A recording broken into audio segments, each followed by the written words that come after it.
I'm going to work from the bottom up, okay? So a couple of things that I've discovered over the years of training, the importance of the stance, right? So we all get in our Sanchin stance, and we're all told by our senseis how we should stand, where we should be, how your feet are positioned, the straight line, and all of that. And that looks good, textbook. Looks like a textbook stance, and I'm sure we all have that. But what's happening internally? What's happening internally that allows that stance to work for you? As Jim Maloney sensei always says, your stance is good for that long. That's how good your stance is, for that long. To develop and develop that energy, and then you're moving. So no one does sparring, or no one works through kumite, or no one works through kata like this. Working your stance. Again, you want to be natural. What does natural mean? What does relaxation mean? You hear that all the time. Be relaxed. Be natural. What does that mean? It means be more internal. Be more natural, your own animal ability. Okay? You see animal in the wild, whether it's tigers or none of them walk around like this, tight. They're all natural. And that's the way we want to develop. So we're going to do a couple of exercises to develop that. The first thing that I want to talk about is your feet. Okay, so we're going to work this exercise, and we're going to do it with some arm rubbing exercise out of UECHI. And I'm going to show you the difference. Let's see, who do I want to? Let me look around here. How about Dan? Dan's always a good one. And Todd's my favorite. But we're going to work it for this way. Okay, here's your mind-body connection is so important when you're developing this. Your mind-body connection. Your mind tells your body what to do. Okay, and your spirit brings the energy to it. So you've got to remember that. You can't go through your UECHI practice mindless. Because if you go through mindless, and not to be confused with mushin, empty mind, don't react to things that are not there. But you have to tell. So with your stance, this is what I want you to think about. There's a lot of analogies, and I love analogies. When I first started, they told me the stance should be, think of yourself as a huge boulder dropped into sand. Now think about that in your mind. You're trying to push that boulder, and it's very difficult. But if you put that boulder teetering on another rock, with one finger, you could push that boulder over. All right, so that's one way to think about it. I got from a Tai Chi master in Boston, talked to me one day, and he talked about the importance of the bottom of your feet, which all relates to Sanchin because of our Sanchin stance. And he said, think of it this way. On the bottom of your foot, you know what wooden dowels are, right? Wooden dowels that stick into wooden holes or holes in the floor. Think of that you have a wooden dowel here and a wooden dowel here. And there are two holes in the floor. You're going to stick your foot in those two holes, and you're going to stick your foot into those two holes. Everybody try that now. Think about it in your mind. You have wooden dowels, they're stuck in the holes of the floor. Now imagine if that were the case.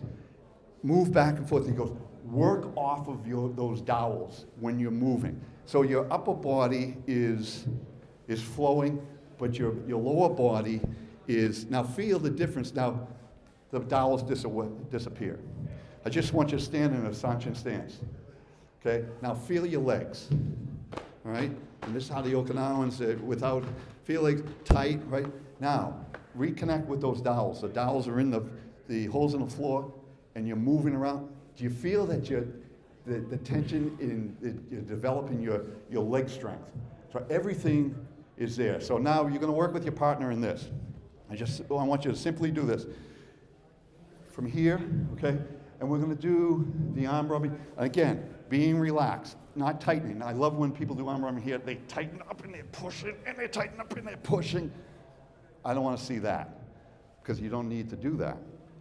Without the dowels, we're just going to do that exercise. Now, Dan's a very strong guy, and we're just going to be pushing back and forth. Okay?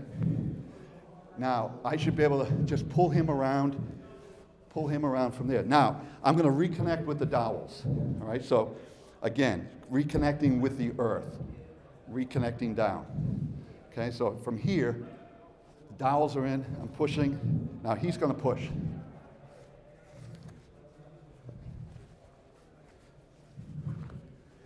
And I can push. Now, the dowels are away. Someone of Dan's strength, I'm trying to push him around. I have to struggle as well. So get together with your partner and just connect. I just want you to connect naturally without reconnecting with the earth. I just want you to keep your feet like we do in class. Everybody's doing this, and it means nothing. We're just kind of pushing around. This exercise really is an internal exercise. Connect with the earth, and then again, dowels, stick them in the make-believe holes in the floor, and watch the difference that strength in your legs brings, because that energy is coming up and coming out. This is just a delivery system. This is not a strength exercise in my shoulder. I'll keep my hand really loose. And he's going to push me around.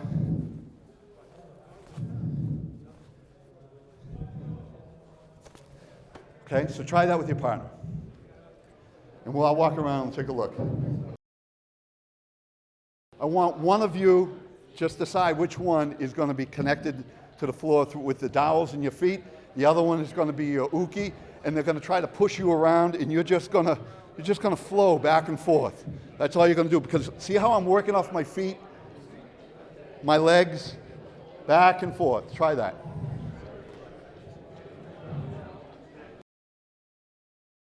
Did everybody feel a little bit different with working off of those, as the Tai Chi master said, working off those dowels? You see how the top of my strong foundation, the roots of the tree, everything we've been told over the years is there. And I'm just working off of that. And then when you bring in your kata, the same thing happens. You're working, always connecting. They disappear, they connect again. They disappear, they connect again. You're working off of those feet. So that's one concept that we do in the feet. We only have 40 minutes to cover some of the other things. The next thing I want to talk a little bit about, and Paul and I were talking last night about that, and he gave me a nice compliment. He remembers 5 years ago, I think, so I talked about this. But the importance of your elbow position. The importance of your elbow position in Sanchin. I'm going to take someone, and if I take you up here to demonstrate, just remember, this is for a learning purposes. It's not to embarrass anybody. It's not to do anything. But I need someone that hasn't been in my class before. You're too strong for me. All right, come on up. Come on up. He probably knows the secret, but. Okay, get in a Sanchin stance. Okay. So we all know that elbow should be about 1/5 distance from here, okay? Now, pretty good Sanchin stance. If you look at that, fingertips, shoulder height, right? Textbook. We'd say, yeah, that looks really, really good. And we all know that when we get tested in Sanchin, a lot of times, the sensei can just kind of move you with just a couple of fingers and go, oh, and you try to reconnect again, and, okay? Or they hit your arms, just a light tap, and off he goes. So now, I'm going to show him a little bit differently. There is a theory in the Southern martial arts, Southern Chinese martial arts, and it is, for lack of a better term, the importance of your elbow, the heavy elbow theory. Okay, so it's not, anatomically, your elbow in Sanchin can only go down so far. It's not this.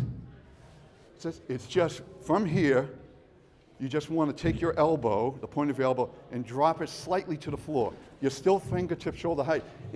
Everybody try that with one arm. If you feel, when you do, in regular Sanchin, and you just drop your elbow slightly, and you feel your trapezius muscle pop up, and you feel a connection through here, you're probably in the right spot. So I want to show you the difference. Okay, relax, relax, relax, relax. Up. Okay, just regular, right?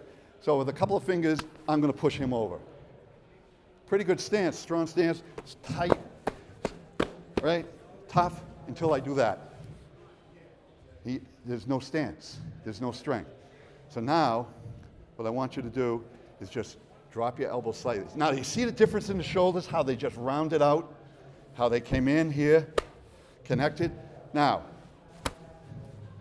drop them down just slightly.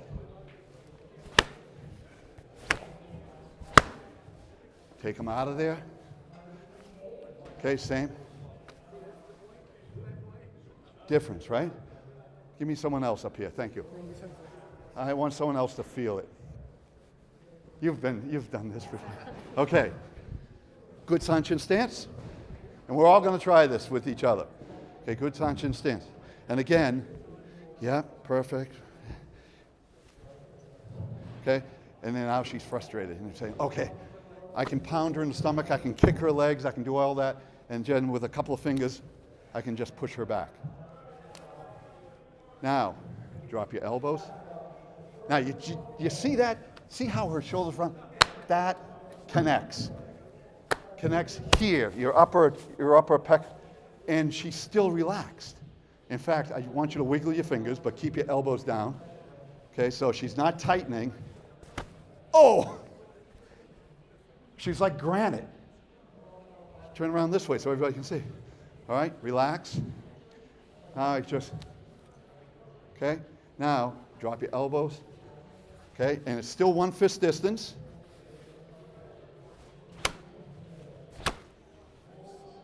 You can see how strong she is, but she's still natural.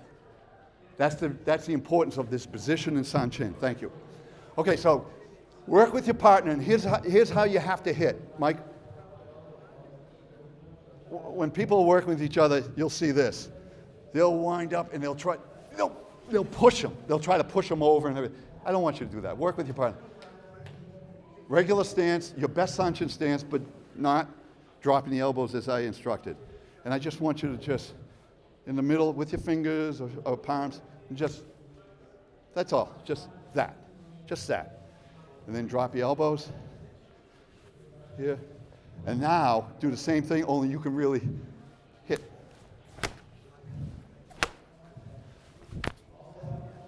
Relax. Okay? Try it.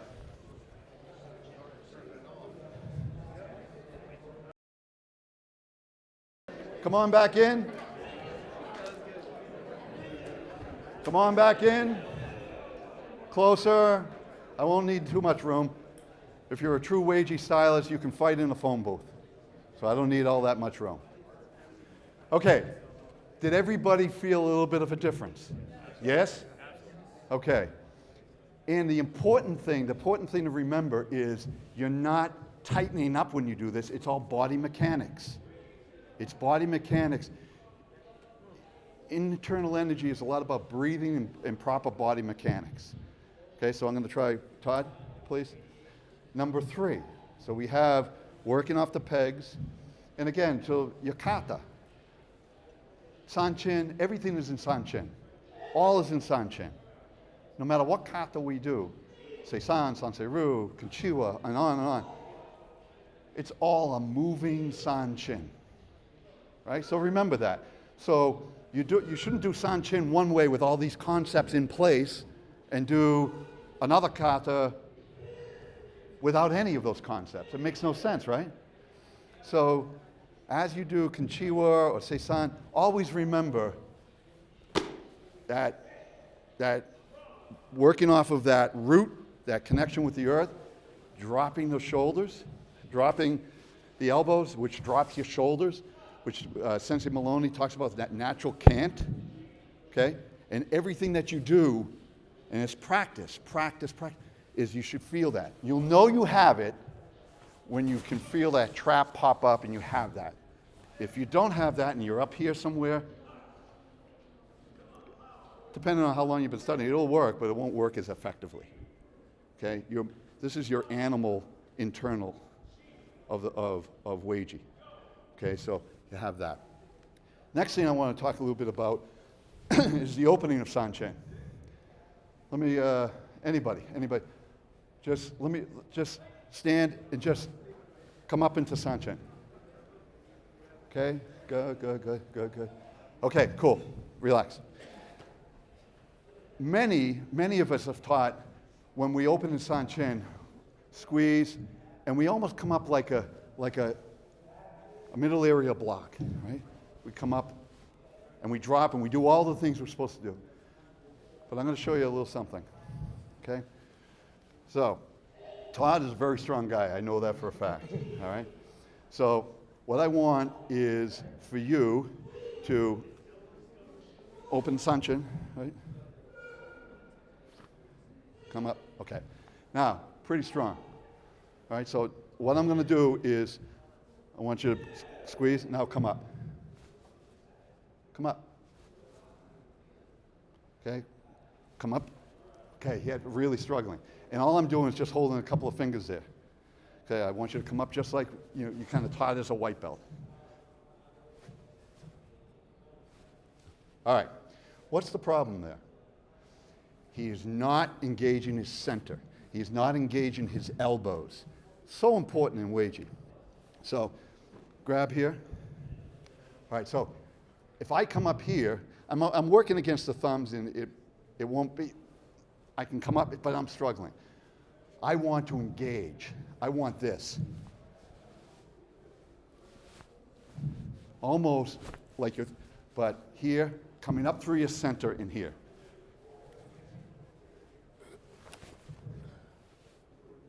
Again, grabbing, right? This way, coming up. I'm fighting against his strength. My elbows come in, same thing. If I want, I can throw them back. But here it is, squeezing, coming up through my center. It's a very subtle move. I'm not doing this. I'm not coming away from whatever we taught.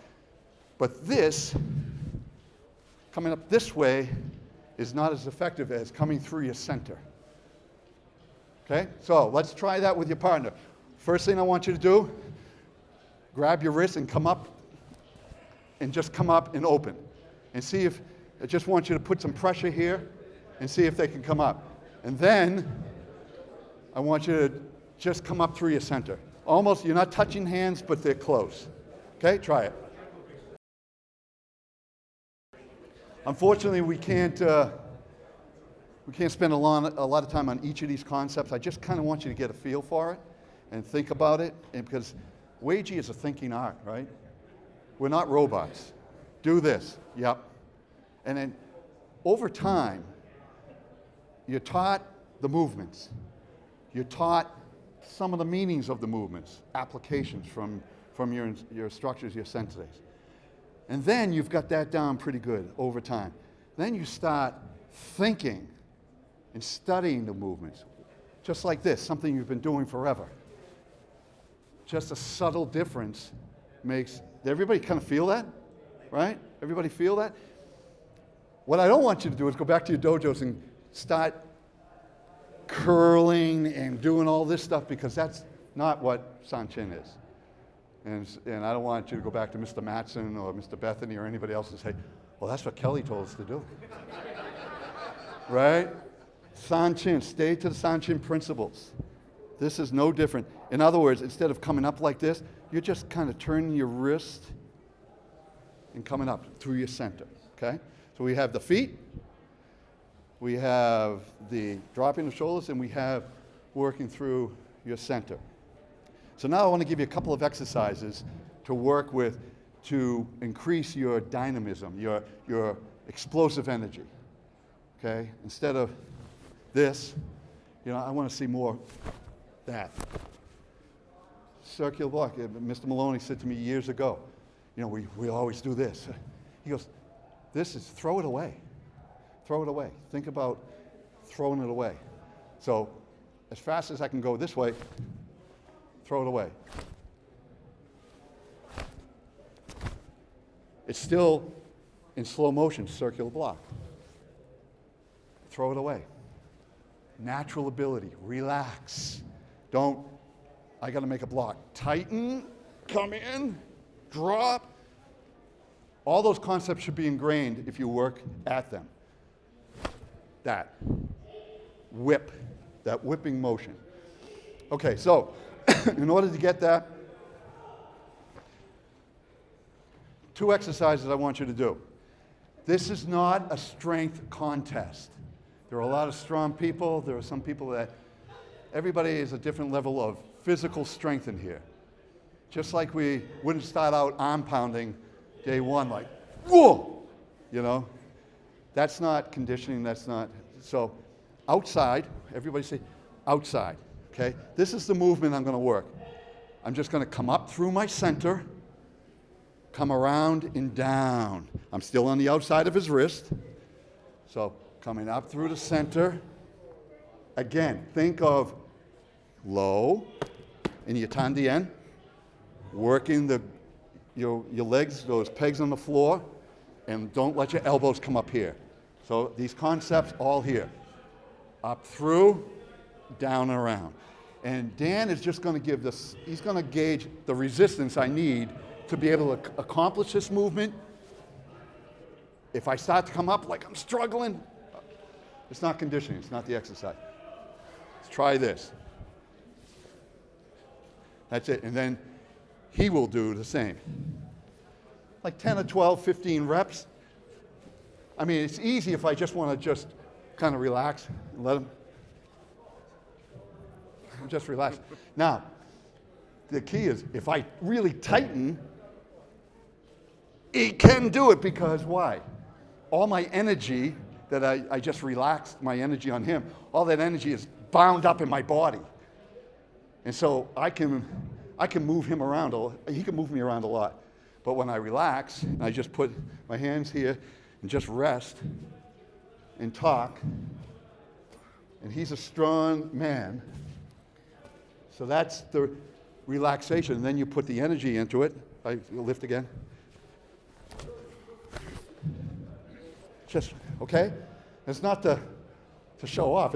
Well, it is, but it's but no, it's relaxation. All right, so try that with your partner. Outside wrist, come up through. Try that 10, 15 times. 10 times on each side, 10 times on each side. Gauge the resistance. Make your partner work, but don't wrestle. Don't wrestle. Now we're going to go in reverse. So we've done this, coming up through the crane stance. And that internal energy, you're developing the musculature that you're going to need. But if you're doing it right, you're not wrestling, you're not holding your breath, you're not coming up off your feet. You're using the concepts. So, if you're new to this, I don't expect you, to have someone lock onto you. All right, move me. That doesn't work. So this time, I'm going to be on the inside. And again, the importance of not let my elbows flare, just coming up and down, up and down, up and down. Everybody got that? Up and down. So when he throws a punch, okay, it's whoa. All right? So try that. In the last 10 minutes, I just want to just kind of show you some of these concepts that we've been working on. Todd, bring it to your kata, all right? Experiment with your kata. So as you're working your kata, say, for example, in this last exercise we did,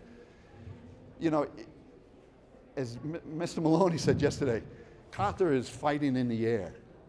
If you're fighting in the air, you better be really good to impress me, right? So you've seen kata, but again, that release of energy, and I'm not even going to get into, the flow of the energy. It's like the wave of an ocean, right?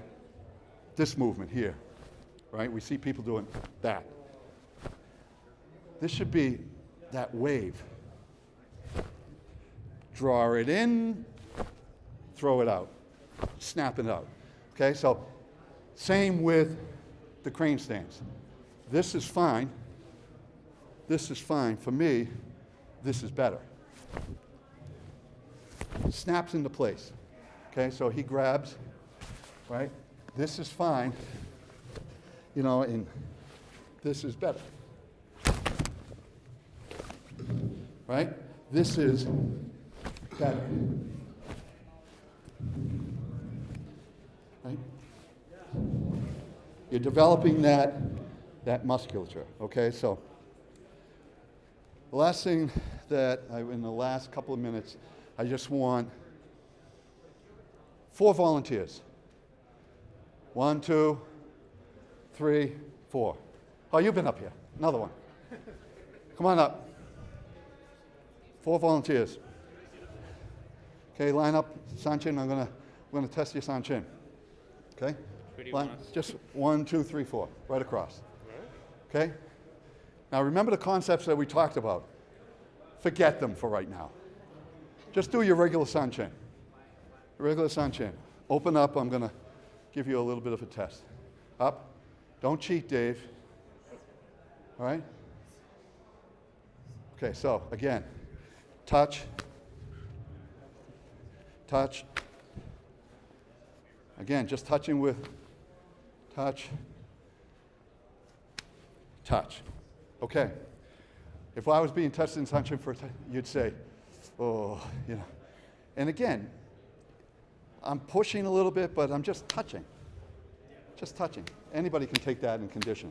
All right, now, drop those elbows. Put those feet in the pegs. Okay, now, what I want you to do is up here, just to show you not too tight, move around a little bit. All right, so you're loose, right? Okay, just don't hold your breath. Breathe naturally, low.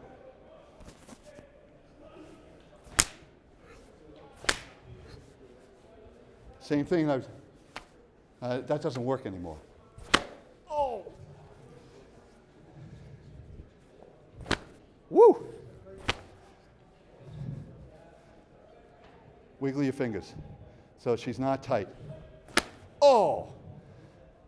And the rest, stop. As you go through Sanchin, maintain that, but don't tighten. Reconnect to the floor. Keep those elbows. Make sense? You all feel that? Yeah. I think that's about it. Thank you.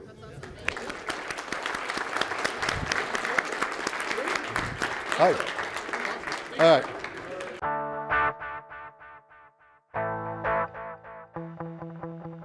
Please don't forget to like and subscribe to Live Dan D.